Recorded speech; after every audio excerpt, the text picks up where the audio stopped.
School Appeals, Part 2. In this module we will look at who will be at the appeal and what role they play. Turning up on the day can be extremely daunting for many people who have not been in such a formal setting before. But remember, the panel are there to hear what you have to say, they are independent from the authority, and they are just normal people. Chapter 1, the panel. So let's start by looking at the members of the actual appeals panel. The appeals panel is normally made up of 3 members, which must include lay people, that is, someone without personal experience in the management of any school or provision of education, except as a school governor or in another voluntary capacity. It must also include people who have experience in education, who are acquainted with educational conditions in the local authority area. This might be a retired teacher or head teacher. Admission authorities must ensure that panel members are independent and retain their independence for the duration of their service. If the panel member has any connection, even if it is in the past, they must declare this as a conflict of interest and they cannot hear the appeal. For example, if they have children currently attending the school you are appealing for, or if they have worked there in the past. The panel should, as far as possible, also be representative of the local community to avoid any suggestion of discrimination. Each panel member must have undergone formal training in the appeals process.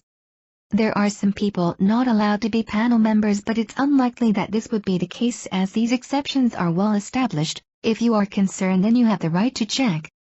One of the panel members will be appointed as the chair. The chair is responsible for the conduct of the hearing, including introducing the parties and explaining the roles of the clerk and the panel, explaining how the hearing will be conducted, and ensuring that all the parties have sufficient opportunity to state their case without interruption and ask any questions. Appeal panels must operate according to the principles of natural justice. Those most directly relevant to appeals are: members of the panel must not have a vested interest in the outcome, or any involvement in an earlier stage of the proceedings. Give each side the opportunity to state their case without unreasonable interruption. Should not talk to one of the parties without the other. Not ask inappropriate questions, or take sides. Review written material and evidence that must have been seen by all the parties. Make the final decision based on a simple majority of votes cast. Where the votes are equally divided, the panel chair has a second or casting vote. Chapter 2, the clerk.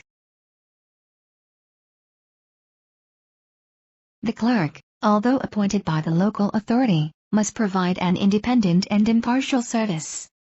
The clerk's role is to make the necessary administrative arrangements for hearings, to notify the parties of the order of proceedings in advance of the hearing, although this can also be done by the panel chair, to respond to queries from appellants in advance of the hearing, be an independent source of advice on procedure and on admissions law, keep an accurate record of proceedings, and to provide the parties with written notification of the panel's decision.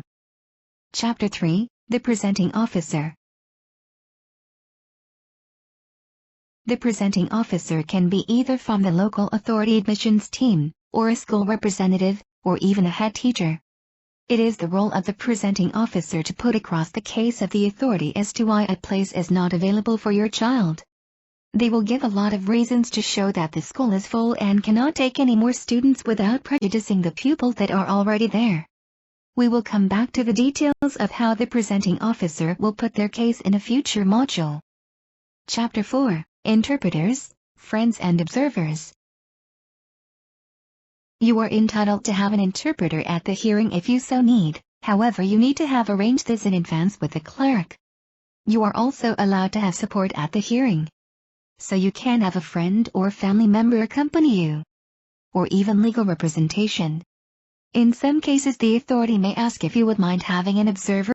They are normally someone in training and will simply sit at the back, and can take no part in the hearing.